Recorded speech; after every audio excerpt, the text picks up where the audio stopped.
Brooklyn Independent Television.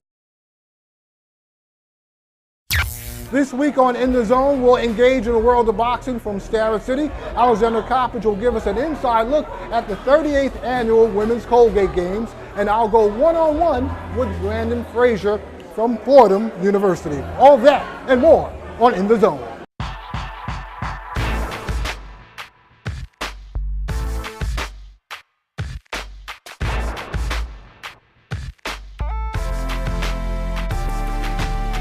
We're here at Starret City Boxing Club in Starret City, and with me today is an honor to have welterweight contender Dimitri Saliba. Dimitri, welcome.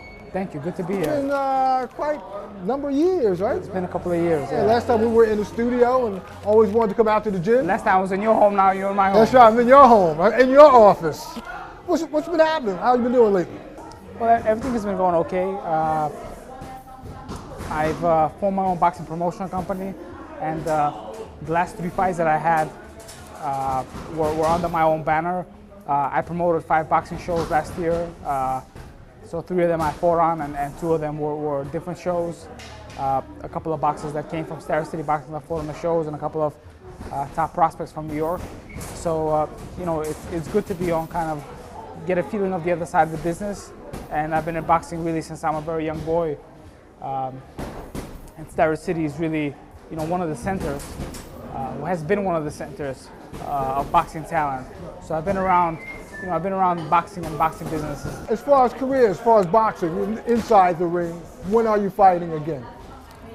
Well, last year I fought 3 times in 8 months, which was a very busy schedule. And that's unusual, because that's most unusual fighters, at this stage of my career, yeah. And you know, I wanted to get sharp, and I wanted to get another title opportunity. And I signed to fight for a world title in September of last year, and the fight was supposed to happen in November. But then the boxer that signed to fight me, his name is Ismail Massaoudi of France. He pulled out of the fight. He didn't want to really honor his agreement.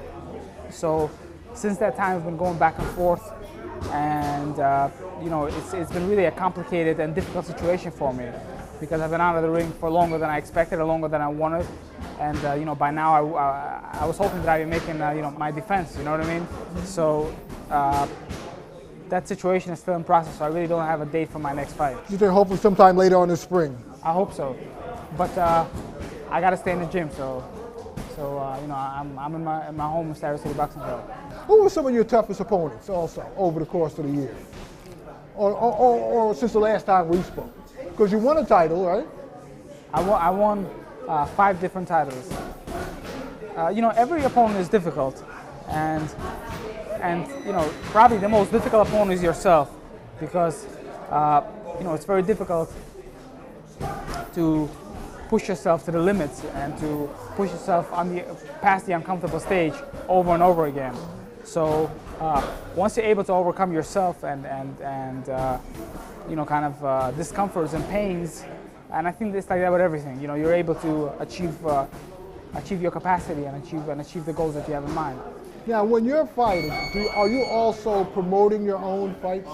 A year and a half ago, I formed my own boxing promotion company, and since 2010, 2011, the shows that I fought on were promoted by me. Correct. Now, it seems to be where a lot of boxers are going these days, especially Golden Boy Productions, Bernard Hopkins, fighters like Oscar De La Hoya. Are they getting away from the promoters who used to be, you know, Bob Arum, Don King? Well, you know, when you get to a certain level and a certain stage in your career, it's kind of easier to maneuver yourself. And you know, Golden Boy, Oscar De La Hoya, did really a fantastic job of being able to use his connections and still, towards the end of his career, kind of use his fame to be able to build his company. And you know, he's really had a great business model of fighters like you know, Bernard Hopkins and Mayweather fight under his banner. So he's done a really good job managing that. Now, in your class, welterweight class, who's in your class right now? The top, you're within the top 10, right? So who's there? Well, I guess the 2 top guys are Manny Pacquiao and Floyd Mayweather. But they kind of go up and down. Then there's Andre Berto. There's Vyacheslav Senchenko, who's a champion from the Ukraine, and myself. There's also Paul Malignaggi, who's a New York fighter. He also moved up to welterweight, so he's a former world champion. So you know, there's some talent in the division, and I think there's a lot of exciting fights to be made. Is it just as competitive as it used to be when you were first coming up, or how has the game changed also? Well, I think New York City specifically had a lot of top talent, top prospects. It cooled off over the last couple of years, but you know, now I'm seeing some action again, and you know, the Golden Gloves are happening now, so you know, I'm going to be at the fights checking out some of the prospects coming up. But you know, amateur boxing and amateur programs are so important, and this place here, Starret City Boxing Club, you know, at a certain point when I came up, you know, we had about 3-4 world champions that came out of here at about the same time. So it's very important to cultivate a good kids program, a good program for amateurs where, you know, they get an education of boxing and then they're able to compete at the highest of levels as pros. Are politics killing the game for you? Oh, politics are terrible, absolutely. You know,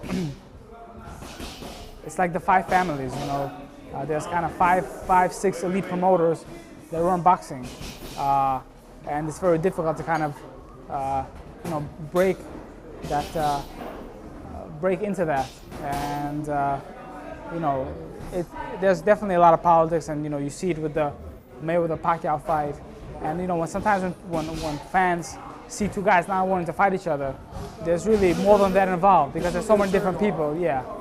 Well, listen, thanks for coming on. Always a pleasure. You know, we will keep an eye on your career throughout the year. Thank you. We'll hope to have you back on again. With pleasure, anytime, all the time. And thank you so much for coming to Starret City Boxing Club. You know, when I was a young boy, cameras were in the gym. You know, even just to get a glimpse was motivational. And you know, you're motivating all these young people over here. Thank you. It's a great thing. Thank you. All right, we're going to turn the page for a bit. We're going to go courtside, where at Bishop Loughlin High School, Branden Frazier was a decent basketball player. But at Fordham University, he's become a major force. 6, 5. I would say the first year was good, but it was also a learning experience for me. And I feel like this year I progressed more, and I'm thinking a lot of the game. Coach McCoy is helping me a lot as well. The players are tougher than high school. High school was more like easy, I believe. I think it's a lot more physical. Guys are a lot stronger, especially guards. There's guards that we play that's 6'4", 200, 210, so like you got to get a lot tougher. And of course you got to work on your offense more because a lot of college players play more defense than high school players. So you got to work on getting your jump shot and handling better, attacking the rim more. It was a big transition, but it's coming along. I like it. In high school, I was a little short and skinny boy that like could shoot, but now like I'm taking my game to the next level. That coaches is helping me a lot. I get into the gym a lot. In high school, it was just like I was with a teammate with Javon Pinkston, so it was easy to win a game. But now like I see it's a big transition to college because there's a lot of good players. I feel like now we're a good team and we're gonna have a good season. I mean, we have a lot of up and downs right now, but I feel like as a team gets together and we think as a team, then we'll be fine. Fordham expects a lot of their students, and as student athletes, I feel like I'm becoming a man, and basketball is gonna stop one day. And I feel like I'm in the right position, especially at Fordham, because getting a Fordham degree could get you anywhere in life. I feel like when I'm on the court, I want to have fun. I also want to win, but most of the time I just want to have fun. And win or loss, I know I'm going to fight my heart out every game like it's my last. But I feel like when I'm on the court and I'm with my teammates, I feel comfortable. Basketball means a lot to me. I mean, it's a game that without me, it's still going to go on. So you got to just get onto the court and play as hard as you can, because when I get older, I'm going to wish that I had another chance to get back on the court. So, I mean, I feel like when I step on the court, I mean, I just take it to my advantage and just play hard every time.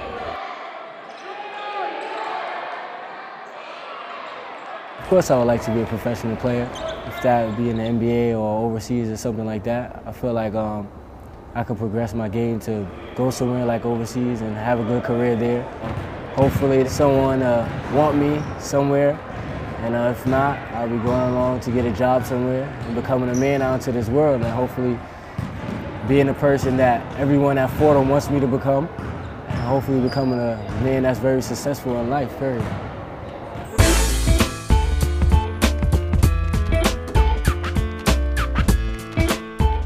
Today we're working on in practice, closing out on the shooter under control. So we're going to demonstrate right now the drill we work on with our footwork, how we close out on the shooter under control so we're not out of control, so we don't get blown by. All right, we have 2 people right now at the top. All right, Prime's job is to point out the numbers. That was where his head is on a swivel. He's seeing the whole court. He's seeing the ball on his man, and he's ready to rotate. All right, good. Now he's getting out under control, getting contesting, good. Good box out, he's going to contest, hand up on the shot, and box out and go get the ball. All right, we want our guys in a nice defensive stance with their hands out, pointing at ball and man. We want their feet moving, getting them ready to move. And they're looking at the 2 people at the foul line, so their head is on a swivel. All right, and they're seeing them at the same time. They're getting out under control, low, hand up, good, contest, box out, good, rebound, very good. All right. This has been Chris Pursuit, the men's basketball head coach at Medgar Evers College. We thank you for joining our skills and drill this week, and we look forward to the next time.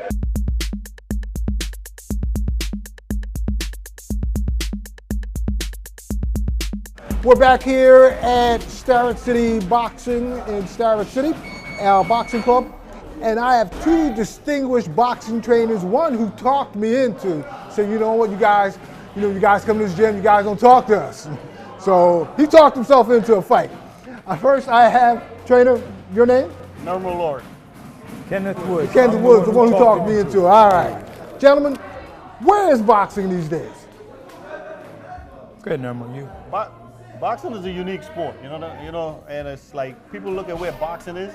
Boxing is the point of like survival, you know what I mean? It's kids always here, but there's a mainstream of boxing. Boxing is not always going to be what people think is going to be a killer, Mike Tyson, you know, not every day, or Sugar Ray Leonard that's created in New York. It's like basketball. The world is getting better. It's not New York City no more, you know, just like the Olympics, anything else. But New York City is striving for boxing. We have a lot of great athletes. It's just that some of these kids don't get, you know, notoriety around the country, around the world, like some other, you know, in other states. New York is such a competitive state that everybody's trying to do their own, you know, instead of us spreading our wings and working together and trying to create maybe the 5 or 10 best amateurs they have in the country. At one point we had it at Starret, you know, for a good 10 years, where we had like the top amateurs that turned professional. You start from Shannon Briggs, who was a U.S. champion, Monty Barrett, Louis Collazo, you know, Travis Sims, you know, all these guys who created, Will Brzezinski, you know, Danny Jacobs, Saddam Ali, they all was created here. You know, Starret City's been around since 1978. Is boxing dead, Kenneth? It's on life support right now. For some reason, people are just not interested in watching the fights. Before, they used to come on twice a week, the Thursday night fights, the Tuesday night fights. Now, everything is pay-per-view and HBO and, you know, Showtime and stuff, where the interest just isn't there. And I don't know, since Tyson left, the interest has died with it. It seems like every generation, Joe Louis represented a particular generation. Muhammad Ali represented a particular generation also, and Mike Tyson. We don't have that personality, is that it? Because boxing was somewhat personality driven also. I think like Kenny said, you know, like a lot of, I don't think it's personality so much. I think it's a TV station. Like right now, boxing is coming back on Channel 4 with main events, so that create a little buzz. Not everybody has cable. Not everybody is gonna pay, you know, they could afford the cable. So bringing back boxing to like Channel 4 and Channel 7 and the local channels is gonna create a buzz for people to start looking again. You know, we have all these ice skating and all that on ESPN. I think for some reason people think boxing is a brutal sport. It's really not a brutal sport. I think the world is brutal, you know what I mean? People like that, but they won't come out and say it. They're always trying to ban boxing or boxing ain't good. I mean, it's a lot of sport that's, you know, competitive and a lot of contact. But from what I gather, youngsters are not interested in boxing anymore. They're mostly trying to play football, basketball, and also mixed martial arts is on the rise. And you have a lot of options now. You don't have to play sports. It's true, but boxing is still a unique sport. You know, it's a one-on-one where you're going for 10 rounds or 12 rounds. Mixed martial arts it's an exciting sport. I look at it, but it's also, it's like boxing. It's like the athletes are not making the money. The promoters are making the money. Just like it was down in boxing 10, 20 years ago by Don King and this one, you know. Boxing, mixed martial arts is at that stage. 1% of the fighters are making maybe over $100,000. These guys are going in there killing each other with 6-ounce gloves and really brutalizing each other. So why does it appeal to youngsters? Because, again, the world and people like brutality. We just don't want to say it. You know, we all have this killer instinct in all of us. If somebody push you too hard, eventually you're going to push back. So people think we can calm that down. You know, it's like boys being boys. You know, when we growing up, boys are jumping off the couch, They say, no, calm them down. As soon as you get a hyper kid, it's like put him on medication. You know, and I think there's other ways to help these kids grow. And, you know, the computer age also kills a lot of kids because they're not out here playing in sports. And now you can also you have the option also maybe to become an entertainer too. Of course. Well, entertainment is something that we all want to be in, but, you know, it's like wrestling. I love wrestling, although it's, you know, 80% fake. But these guys are huge athletes who are jumping off ropes. So, where are the fighters now? Are they coming out of New York City? Are they coming out of Ohio? Are they coming out of Philadelphia? Because Philadelphia used to be, used to have Bernie Briscoe, Joe Frazier. Used to have those type of Monroe, fighters. Cyclone Hart, Boogaloo Watts, and Stanley Kitten Haywood, and so on and so forth. A lot of great fighters. Joey Giardello come out of Philadelphia. Right. So you used to have that thing, a Philadelphia fighter. I mean, where are the fighters now? Well, you know, the world is getting better. You got Manny Pacquiao from the Philippines. You know what I'm saying? You got all these guys like Mexican fighters now. You got Puerto Rican fighters. You got guys from Africa. You know, like Ike Ibuchi. We thought he was going to be the next great heavyweight. He was. I mean, little things derailed him and went into, jail for certain things that maybe he didn't even do. But these are the aspects of life, that we all deal with. But I think it's such a great sport to be in boxing. I've been in boxing since I was 11 years old. So is Kenny. We've been around each other. Tell us about your boxing background. Well, I started boxing when I was 11, like 35 years ago. I've been in boxing. I started in Starret City. I was the first student here and also became a trainer in 92. And I fought in the Olympics in 1984 in Trinidad. I fought in the Golden Glove Finals in New York. Then I trained 2 world champions, Luis Collazo and Travis Sims. And a whole lot of other fighters.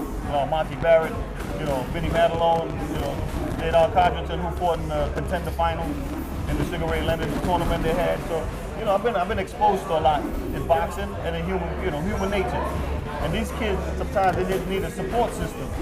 And I think that's why like guys like me and Kenny exist in the gym. Sometimes it's your heart. You put a lot out. I want you to hold that thought for a moment. We're going to turn the page and we're going to go trackside. We're at Madison Square Garden. The 38th annual Colgate Women's Games were held. And Alexandra has it all from start to finish.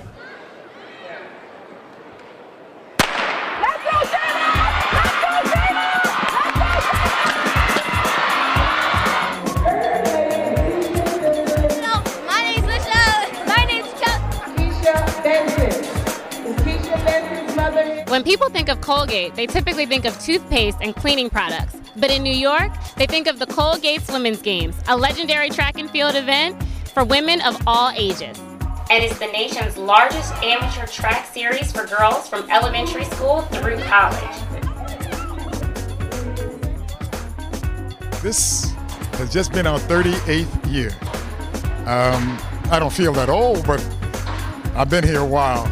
I would do things with kids, go out, have practices in the field and what have you. And after a while, this became a little bit more than the jobs I had. So I got away from them. I had this idea all along that women should have a break, learn to compete when they're young. In a field of more than 10,000 girls, Brooklyn's Micaiah Williams soared above the rest as she broke a 30-year-old Colgate high jump record. This year you were undefeated in the high jump, so what does that mean for you to be the Colgate Women's Champion? To be the champion, to be undefeated also, I think is good because first I get to show my talent and I get to break a record that has been set for 30 years.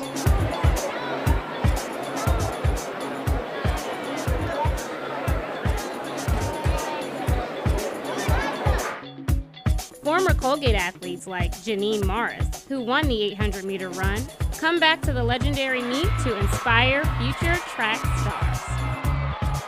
Being a spectator, I still get nervous actually. Like every time the gun goes off, I still get nervous. I'm excited for everyone running. I actually know a lot of young girls that are participating, but it feels great to come back because it made me smile when I was little, and I'm glad it can make everybody else smile today.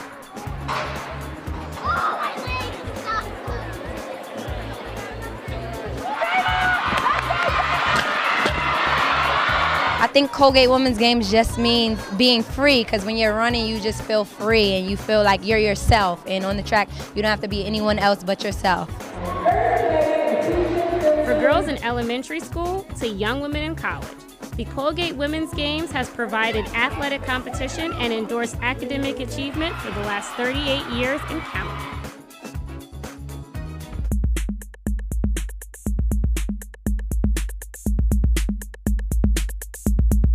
We're back here at Starret City Boxing Gym for the last part of our conversation with boxing trainers Nimral Lorick and Kenneth Woods. Kenneth, in our last conversation, we went over Nimral's background, but we want to talk about your background in boxing.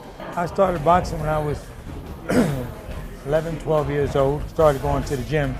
I had my first amateur fight in 1973 in one of the smoker shows, when they were still running smoker shows at that time. From there, I fought in the Golden Glove in 75. I did real well, went to the semifinals, did again. Also won the Empire State Games in 1980 and 81. I won gold medals upstate in Syracuse. I was sparred with 8 world champions, and I trained 4. Iran Barker, Buddy McGirt, Louis Santana, and Aaron Davis. I worked with them all. And I came to Starret City. I started training boxing. I'm also an amateur referee and judge, but I came to Starret City a few years ago. You know, Jimmy O called me up, and I've been here ever since. It's been good. The heavyweight division, shot? I don't think so. I think the heavyweight division is the Klitschko's brothers. You know, at any point in boxing, they had a dominant 1-2. So happened to be is the Klitschko brothers. And I think we are being robbed from boxing because these guys are not fighting in the United States. They're overseas, and you know, I mean, they're doing their own thing. They're making their money. The public is over here in America is not getting ready to see them. And I think this is killing boxing a little bit. You know, when Tyson was there, he was the dominant one. These guys are dominant right now. So the power is basically switched. Exactly. So whoever has the gold rules, right? There you go. And then, you know, not also that, like we said, the world is getting better at boxing. Not only America no more, or, you know, the small countries. The smaller countries are getting better. Where the athletes are getting bigger, they're getting better, and they're competitive now. You know, America is still, we haven't found that nurturing spot of boxing or parents being involved in where their kids are. So I think that's where Starret City is. Do you ever think that the heavyweight division will come back? I think eventually. So. Here in America? Eventually. Right now, as so goes the heavyweight division, so goes boxing in America. That's why the sport is so down. During the 70s, when you had Ali, Frazier, Foreman, Kenny Norton, Jerry Quarry, Ronnie Lyle, Jimmy Young, and so on and so forth, the division was packed with either one of those guys could have been a champion at one point or another. So it was competitive, and they all fought each other. It's not like they avoided. Like nowadays, guys will avoid other guys. So that's the politics of it. Yeah. You know, you had Aram and King that were the 2 top guys. Now you have DeBella. You have, who are the other guys here now? Golden Boy. You know, I mean, there's a lot more promoters now than they had. The boxers are getting into the promoting game, which is good. Yes. Is it? But you know, they're doing their own production companies themselves now. You know, De La Hoya started Golden Boy. Mayweather has his promotions. Shane Mosley has his, and so on and so forth. So, you know, boxers are becoming more businessmen as well as just boxers. Now, what about here, Starret City? I see a lot of youngsters back here, so it can't be completely finished. I see a lot of youngsters here boxing. Women, men, teenagers, teenage boys, teenage girls. Of course, we have a young heavyweight back here. You know, he's coming up, he's 15 years old, he's 16 now, he's gonna be 17. We have a light heavyweight here, you know, we having a little span of like change, but there's a lot of like putting together, you know. And I think guys like Kenny is being one of the coaches, and I'm, you know, coming back and trying to help the program to be built where we had it at one time. But I need help from guys like this, you know, Fawani, you know, Andre, who's a big input. You know, we have a lot of concerned parents and a lot of concerned trainers here who want to see the program pick back up. And as you see, we have a lot of young girls back here. So it's something to dwell on. You know what I mean? Not only is it's a boxing gym, it's a health thing. You know, if kids could get off the street and just come down here and, you know, whatever. If it's not a cost to anybody, if it's not, you know, whatever we have to do to make it work for a kid, we will. You know, and guys like Kenny himself, who's like here most of the day, I work full time, and I'm here between, you know, 5 and 8, 9 sometimes. We stay until 10 o'clock at times. You know, whatever time it is for these kids to get off the street. And that's what the program was built on in 1977, 78, when we first came here. You know, I used to travel 2.5 hours just to get to the gym. So that's, you know, me and Jimmy had a bond, and we started something from an age of, you know, 11, and we carried it over till, you know, he passed on. And I'm proud to be part of Starret City. Starret City is growing. We're going to get back to where we were. But just at times you have peaks and you have valleys. And you have to take the bitter along with the sweet. You know, right now we're in a resurgence area now. The top guys that we had before are pretty much gone now. They're doing their own thing. And we have to develop young talent from here. And the kids are responding. They're doing pretty good now. Now, what about as far as boxing clubs? What are some of the other boxing gyms? I know you want to talk about Starret City. We know about Gleason's. We know, but there used to be many clubs, several clubs years ago. You know, those are coming back. You have from the PL and when the cops and kids, they're making strides in areas where people are like, you know, where kids don't have a place to go to. That's why gyms like Starret and cops and kids exist. So these are the clubs that people could go to. There's Universal in Queens, you know, and these are the clubs that really help the kids, nurture the kids. Because nobody's looking at the end of the day to get rich off it. You don't get rich off of boxing unless you are the number 1 or 2 trainers in the world. You got the top fighters, you know, where boxing is only like 3%. Imagine 3% of the world is making money. Real quick, the injury problem. They said as far as the brain injuries. You look at Muhammad Ali, everyone said, look at this one, that one, Leon Spinks, Kenny Norton. Howard Cosell inherited the same thing that Ali had. He didn't fight. He was just a commentator unless he talked to him. And, you know what I mean? It can happen to anybody. You know, Kenny Norton got his injury from a car accident, not from boxing. You know. Football players, paralyzed. You know, we talk about all these sports. You look at the specials they have on football, hockey. These guys are getting concussion, you know what I mean? Every day. You know, some of them have 10, 12, and they're just doing a study right now. I don't know but do you think it's because of as far as football, maybe hockey is under the guise of education? So therefore, if you have the NCAA involved, it's a little bit more sanitized? Yeah. A doctor's a doctor. Come on. No matter what field, he still has to pass the medical. Okay, so a doctor's a doctor. Doesn't matter the sport. That's not relevant. What happens is injuries do occur in other sports as well as boxing. Future boxing, real quick. I think boxing is always going to exist. It's going to have a great existence until maybe we carry on, and it's always been a mad sport, you know what I mean? So people are going to love it, kids are going to love it, and it's going to exist for the rest of a lifetime. On the rise, keep your eye on Starret City. We're coming back. Well, folks, thank you. And that's a wrap up for us here on In the Zone from Starret City Boxing Gym. I'm Michael Bellamy. Take care. Have a safe week. Bye-bye.